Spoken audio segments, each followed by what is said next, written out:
அனைவருக்கும் வணக்கம். நேர்களுக்காக நான் VS ரோமா. கனகாம்பர பூ பற்றி பார்க்கலாம். கனகாம்பரம் என்பது அடர்த்தியான ஆரஞ்சு நிறத்திற்காகவும்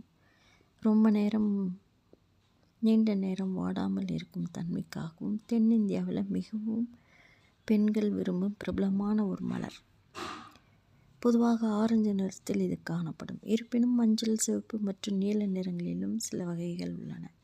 இந்த மலர்களுக்கு மனம் கிடையாது. ஆனால் இது வசீகரமான நிறத்திற்காகவே பெண்கள் இதனை விரும்பி தலையில் சூடிக்கொள்வார்கள். இதன் விதைகள் காய்ந்த பிறகு அவற்றின் மீது தண்ணீர் பட்டால் டப் என்ற சத்தத்துடன் வெடிக்கும். அதனால் இதற்கு ஆங்கிலத்தில் ஃபயர் கிராக்கர் ஃப்ளார் என்று பெயர்.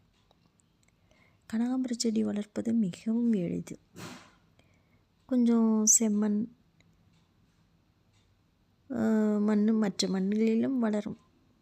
நேரடியான சூரிய ஒளி இருந்தால் போதும். நிழலாக இருந்தாலும் பூக்கள் பூக்கும்.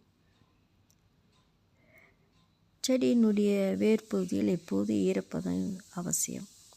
ஆனால் தண்ணி தேங்கி இருக்கக்கூடாது.